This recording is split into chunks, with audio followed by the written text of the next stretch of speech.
Bonjour. Donc hier, l'après-midi, j'ai promené avec le soleil, tout ça, c'était magnifique. Et il y en a beaucoup des enfants et adolescents qui jouent dans le champ et l'air de repos avec les jeux pour les enfants.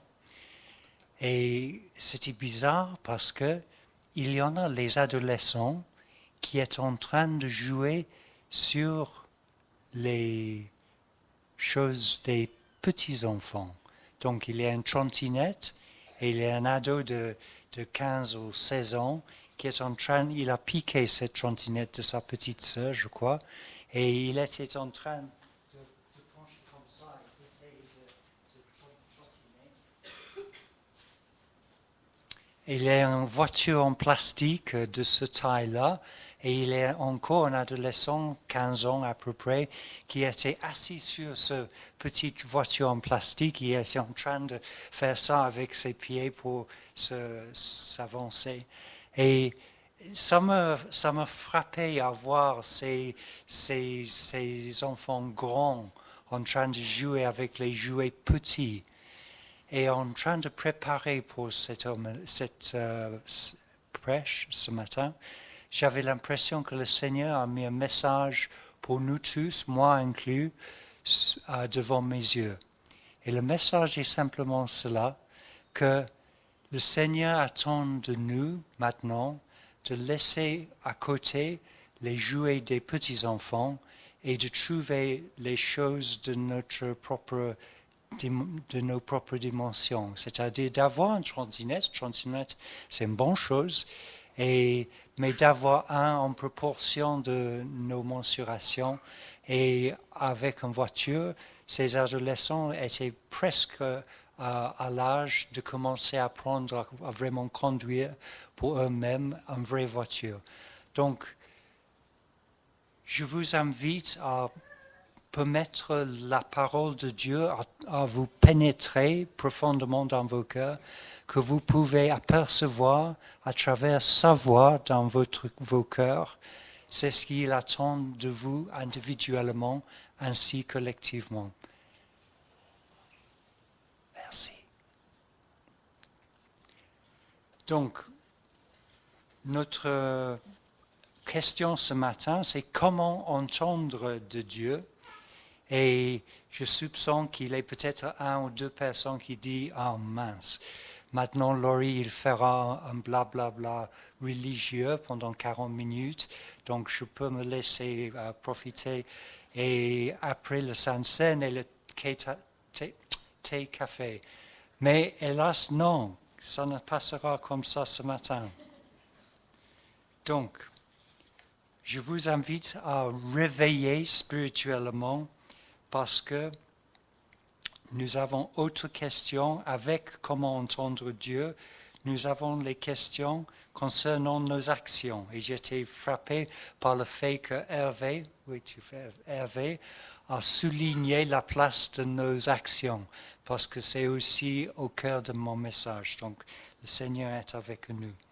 Donc, vous serez contrôlé plus tard sur ces questions d'action et tu seras contrôlé sur vos actions. Le Seigneur sera concerné avec qu'est-ce que vous faites avec les paroles avec lesquelles il vous nourrit ce matin ensemble. Donc, j'ai noté qu'en effet, toute prière authentique provoquera un changement dans notre mine, dans notre discours et dans nos actions. Donc, pour la transformation de nos vies, nous devons prier constamment et par la puissance de l'Esprit Saint. Et il y en a deux lectures ce matin pour cela. La première, c'est de 1 Thessaloniciens 5, versets 16 à 18.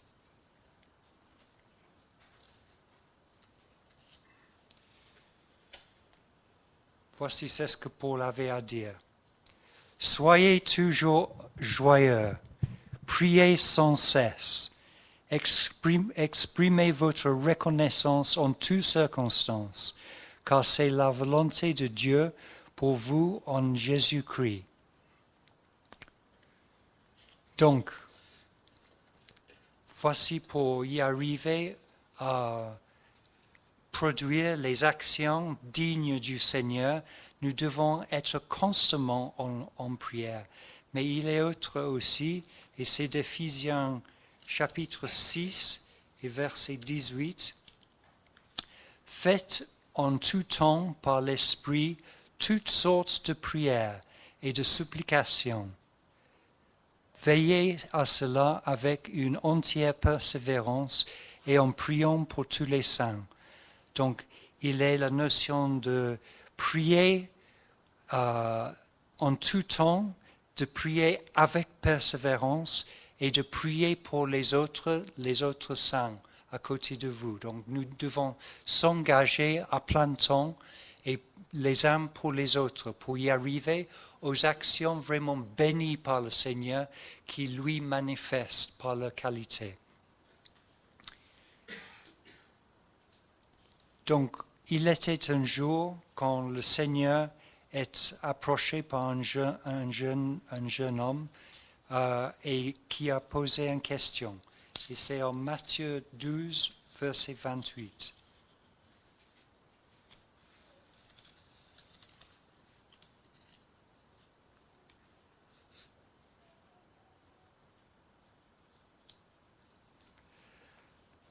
Et voici encore cette notion de l'importance de donner en tout moment et de tous de nous-mêmes.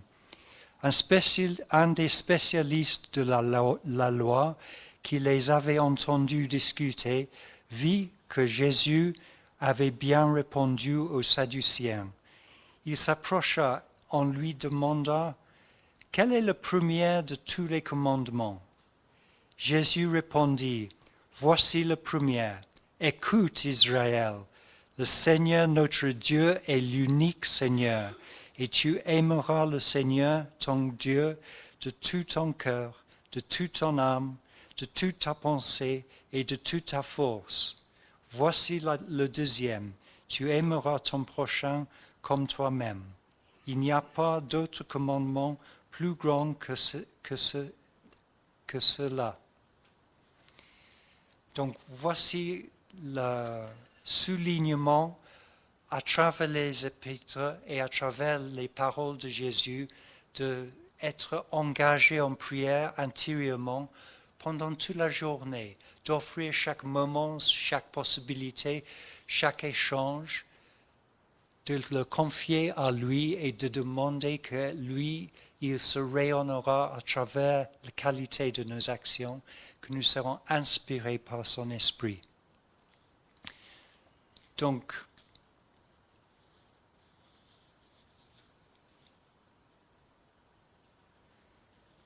à travers ces écritures que nous venons d'entendre, il est ce soulignement de se donner à tout moment et de donner tout ce que nous sommes à lui.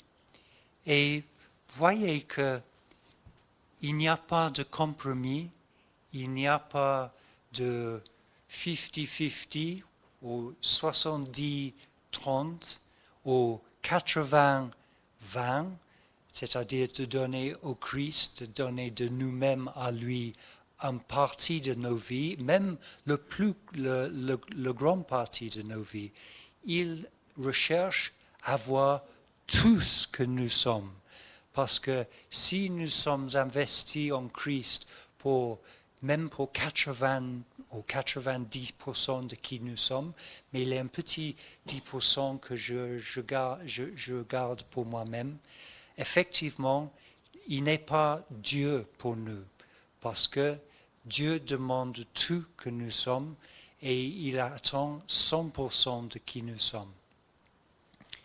Et pourquoi? C'est parce que il voudra que nous rendons gloire à lui.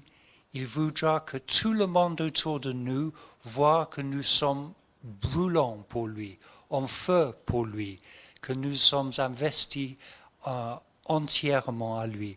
Donc c'est pour sa gloire, ainsi aussi pour notre bien-être.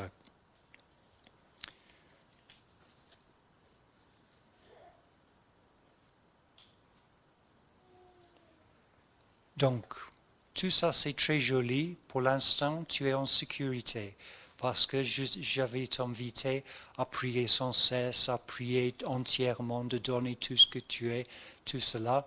Mais tout ça, c'est un peu vague. Ça, c'est spirituel, entre guillemets.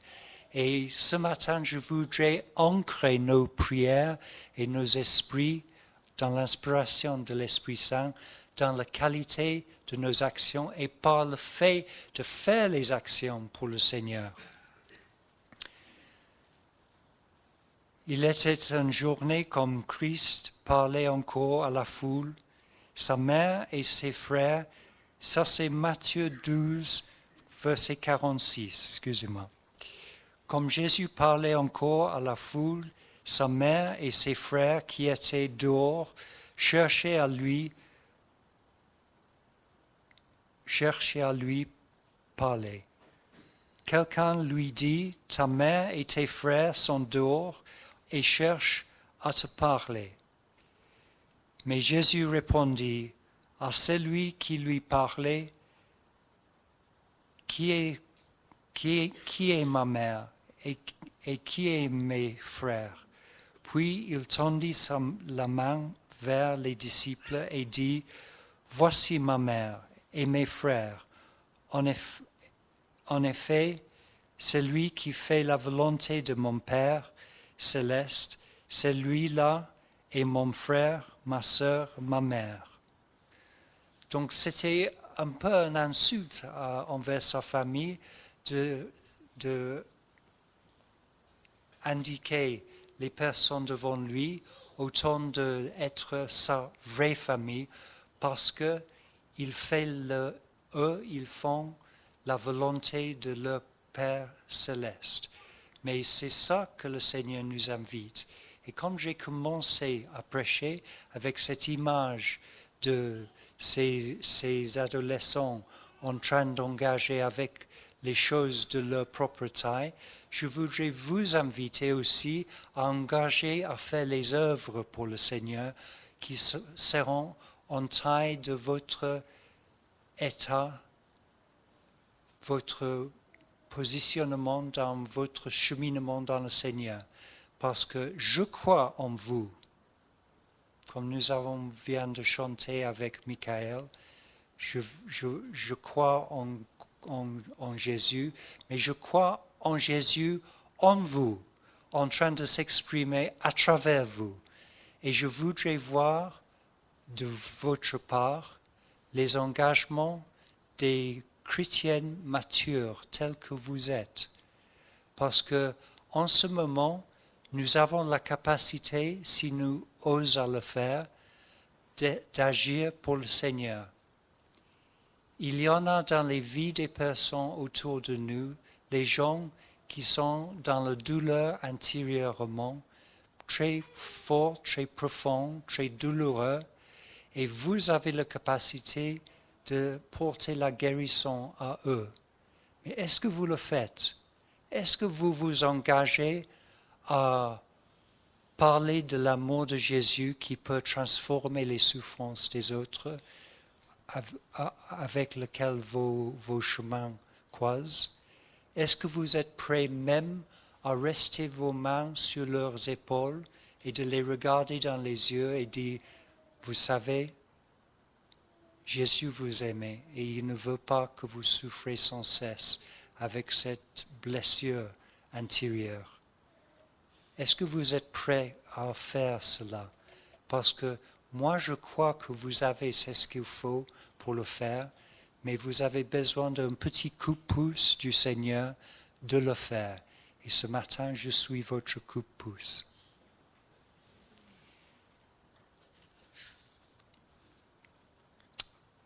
Est-ce que vous croyez que les démons existent? Levez les mains si vous croyez que les démons existent. Oui, ok, moi aussi. Est-ce que vous croyez qu'il y a un bon nombre de personnes qui sont possédées par les démons? Levez les mains si vous croyez ça. Voilà, moitié-moitié. Hein? Ok. Moi, je crois que d'être possédé par un démon est assez rare. Mais je crois aussi que l'emprise des démons dans nos vies est assez commun. Les démons nous déviaient de le chemin que le Seigneur a prévu pour nous. Les démons pourrissent nos bonnes journées. Combien de vous, dans une journée qui est une fête de la famille, où tout le monde est réuni pour passer un moment ensemble, d'affermir l'identité de la famille, de célébrer le 40e anniversaire de quelqu'un, ou de fêter Noël ensemble, ou de fêter un mariage ensemble. Combien de vous avez remarqué à un tel événement que tout à coup, il y a une explosion, il y a un contretemps entre deux membres de la famille qui a mis un voile sur la famille et qui a pourri l'atmosphère de ce moment qui était prévu d'être joyeux et bien, mais pour X raison ou Y, il est pourri par la confrontation de deux membres de la famille, il y a un clash et il y a une mauvaise atmosphère à cause de ça. Combien parmi vous avez vu ça dans une occasion ou une autre? Oui, hein? C'est en réalité. Et qui est le source de cela? Bien sûr, c'est un démon qui rentre dans la pensée ou l'aperçu d'un de ces deux personnes, ou même les deux, pour pervertir l'appréhension de l'autre personne qui est devant eux, de mettre les griffes dans la personne qui se sent agressée par l'autre. Et ce n'était pas l'intention de l'autre, mais le démon il trompe la personne concernée et il est un contretemps provoqué par cela. Et comment ça pour vous? La question est, est-ce que vous exercez votre autorité en tant que chrétien pour chasser ce démon qui a fait emprise des personnes à cette célébration familiale?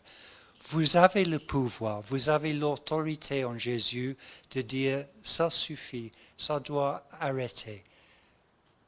Laisse-le tranquille. Et à vous deux, je vous invite, membres de ma famille, que je vous aime énormément dans Jésus. Je voudrais vous inviter à faire la paix ensemble et de laisser le Seigneur agir dans vos cœurs, que vous pouvez profiter de ces moments ensemble en tant que famille et pour que la famille puisse réagir de l'unité qu'il nous accorde.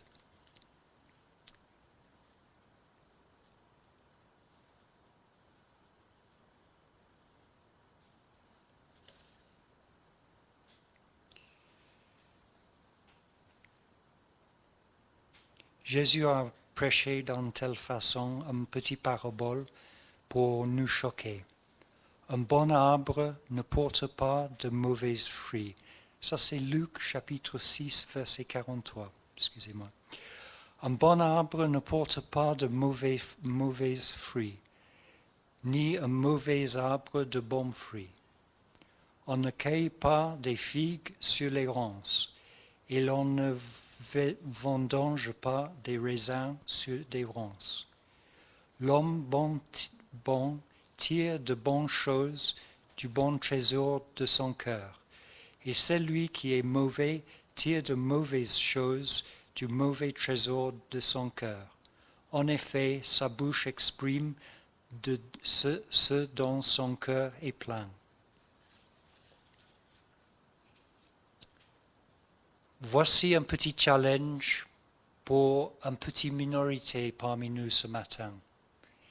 Il est possible que actuellement nous avons lu notre Bible depuis des années, nous avons réclamé d'être chrétiennes, nous avons fait des bonnes œuvres dans nos vies pour être les bonnes chrétiennes, mais vous n'avez jamais réellement rencontrer Jésus et être transformé par lui. Et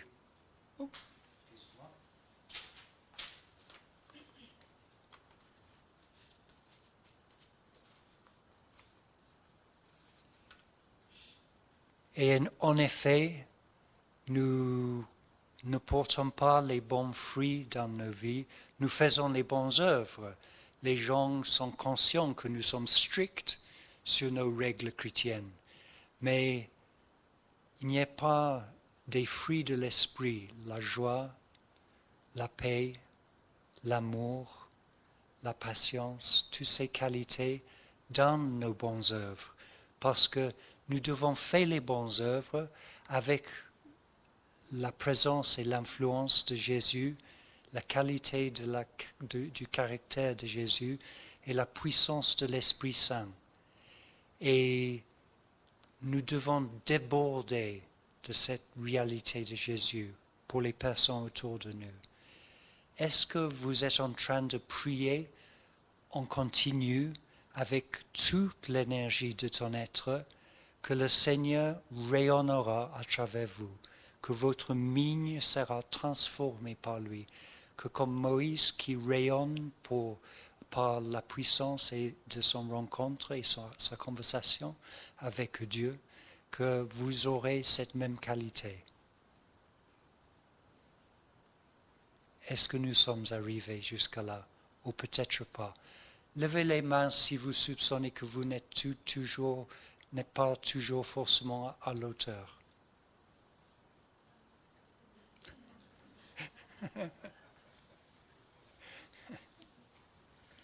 Bon. Il y en a des bonnes nouvelles ce matin. Excusez-moi un instant.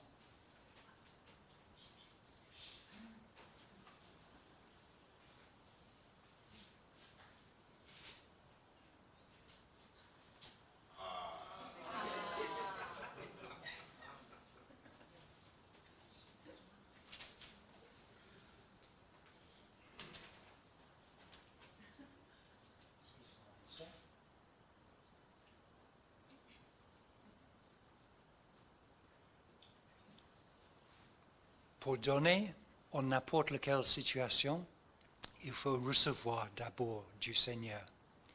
Et comme j'étais en train de prêcher maintenant pendant pas mal du temps, j'avais besoin de boire un peu pour mettre quelque chose à l'intérieur pour que je puisse continuer.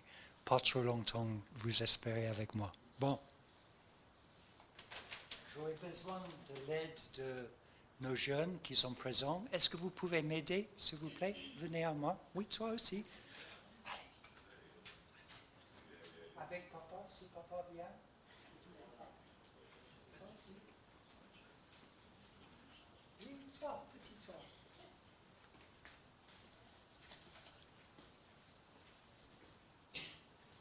Ok. Cataldo, est-ce que tu voudras entendre le Seigneur en train de te parler par l'inspiration de l'Esprit Saint, que c'est vraiment les paroles du Seigneur qui entrent dans ton oreille? Oui. D'accord. Donc, je t'invite ta fille de se mettre là. Je vous invite à mettre tes mains comme ça. Voilà. Et maintenant, j'ai quelque chose pour aider à focaliser.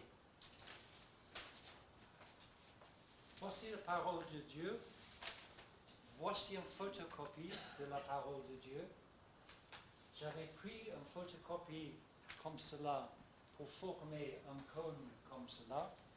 J'ai besoin que ta fille, tu peux mettre ce point-là dans l'oreille de ton père pour moi. Merci. Voilà la parole de Dieu en action.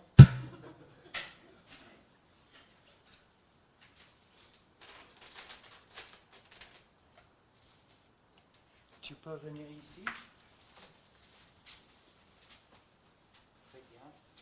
Donc, Cataldo, si tu peux faire un petit pas en amont. Voilà, très bien. Est-ce que... Attends. Voilà, super. Donc, ceci ici, comme ça. Ok. Et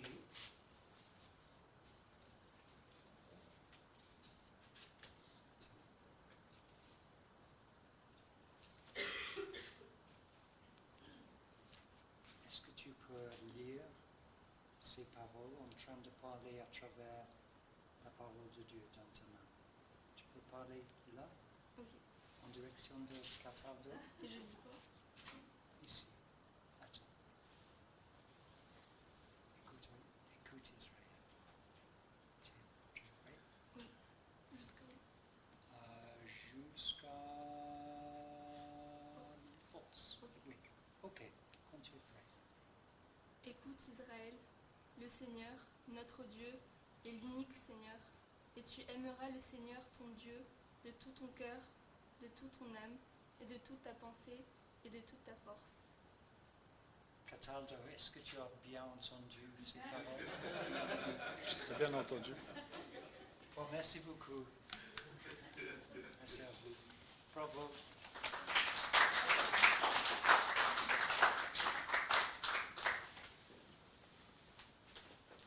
Donc, nous devons avoir la parole dans nos cœurs. Nous devons prendre le temps de méditer, absorber les paroles et d'être inspirés au bon moment de sortir quelque chose de la parole de Dieu pour enrichir la vie et la compréhension des personnes à côté de nous. Mais la chose importante, c'est que nous faisons ça quand Dieu le dit, dans la manière que Dieu le dit, et avec une appréciation et une sensibilité pour la personne avec laquelle nous sommes en train de parler.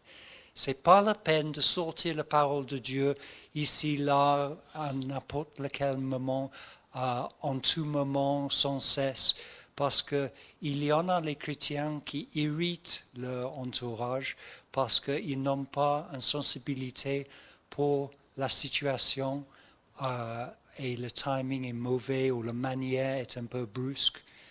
J'avais un ami de ma sœur quand j'avais 16 ans. Ma sœur est plus grande que moi. Et cet ami était chrétien, ma sœur était chrétienne, moi je n'étais pas chrétienne. Et cet ami de ma sœur tournait vers moi dans la pièce où nous sommes. Et il disait, et dis-moi Laurie, est-ce que tu as accepté Jésus dans ta vie comme Seigneur et Sauveur? Et ma réaction en ce moment-là, j'avais vraiment le sentiment que je voudrais lui donner un baffe. Parce que j'étais affronté par cette question. Ce n'était pas forcément une mauvaise question, mais la manière et le timing et la sensibilité n'étaient pas en action. Effectivement, l'inspiration de l'esprit pour lui mobiliser n'était pas en œuvre en ce moment-là. Et il a gâché les choses parce que ça a retardé mon engagement avec le Seigneur par 18 mois. Et nous sommes invités par le Seigneur de porter les fruits de sa parole en nous pour enrichir les gens qui ont besoin autour de nous, mais en écoutant le Seigneur et d'attendre le bon timing. Combien de vous avez pris le risque de partager avec quelqu'un dans ta famille ou parmi tes amis une parole de Dieu? Levez les mains. Magnifique. All right. Yes, we can. Super. OK. Donc, les guérisons et la chasse des démons n'est pas trop loin derrière, parce que ça, c'est un des effets de la parole de Dieu. Ça commence à faire trembler les démons, et c'est les bonnes nouvelles.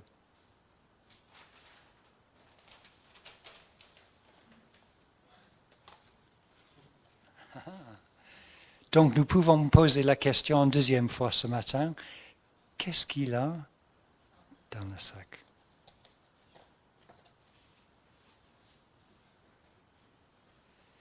Qu'est-ce que c'est ça?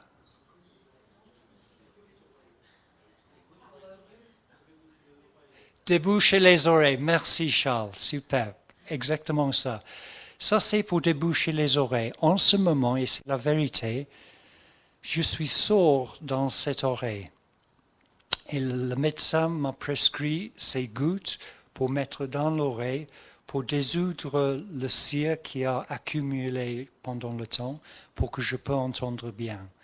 Petite problématique, j'ai un peur irrationnelle de mettre les gouttes et de rester avec ma tête comme ça. Je ne sais pas pourquoi, mais j'ai peur de cela.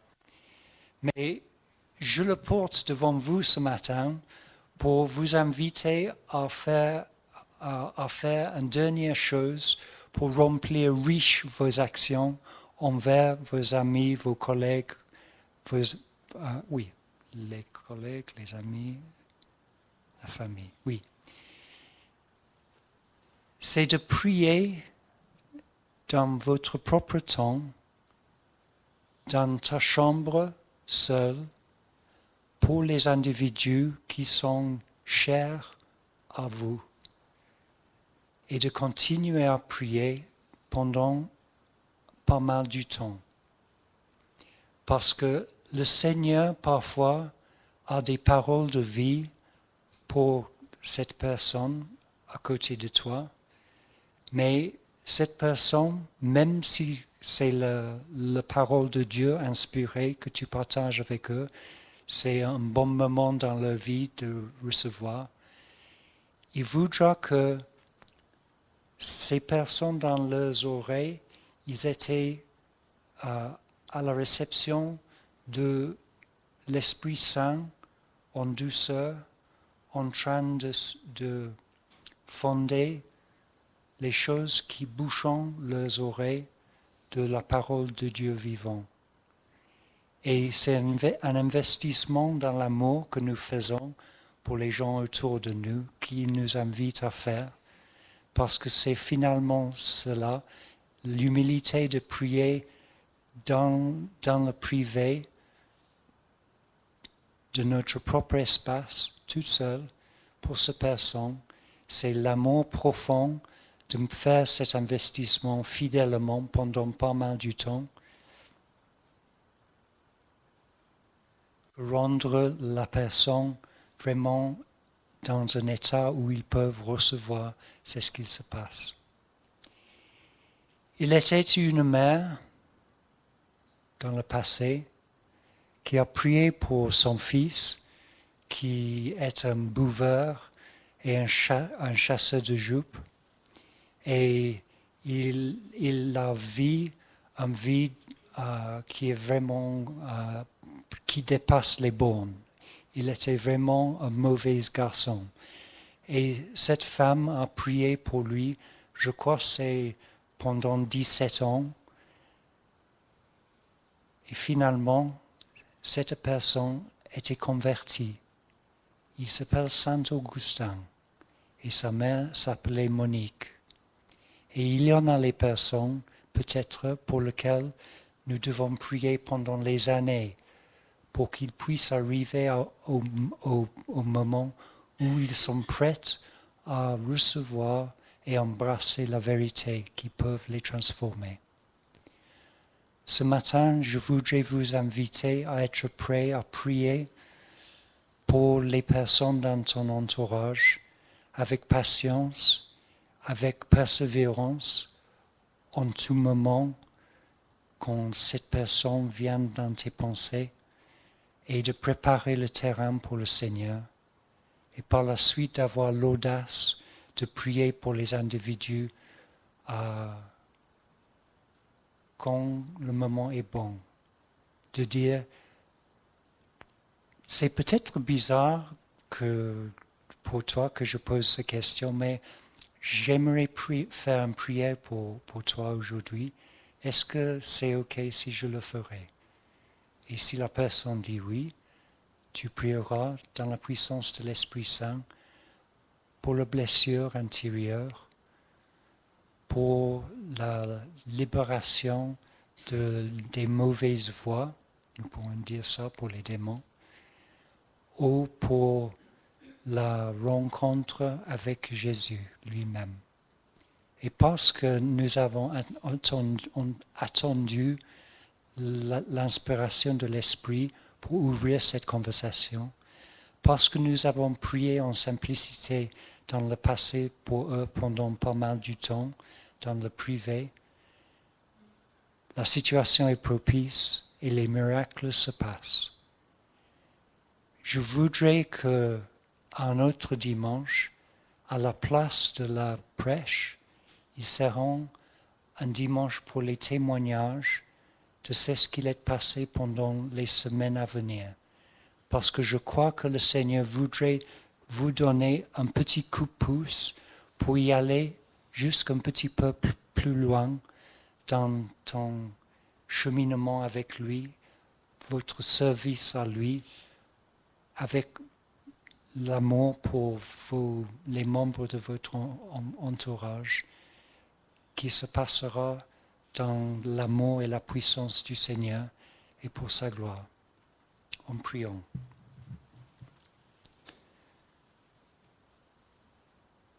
Seigneur, merci pour ta parole qui vit en nous. Merci pour l'enseignement pour nos cœurs que nous avons entendu à travers la parole de Dieu ce matin. Nous prions, Seigneur, que tu nous inspires, que tu nous libéreras pour que nous puissions être efficaces et puissants pour toi, et que tu seras glorifié, et ton Père céleste sera glorifié en ce que tu achèves à travers nous, tes disciples, pour que ton royaume vienne sur cette terre dans les actions ainsi que dans les paroles, et que nos actions seront saturées avec la grâce de l'Esprit, que les gens peuvent être émerveillés avec l'amour qui rayonne de nos visages et de nos mains, pour les guérissons, pour les délivrances, pour la transformation des vies de nos proches, et pour que ton nom sera glorifié jusqu'à jamais. Au nom de Jésus, nous prions. Amen.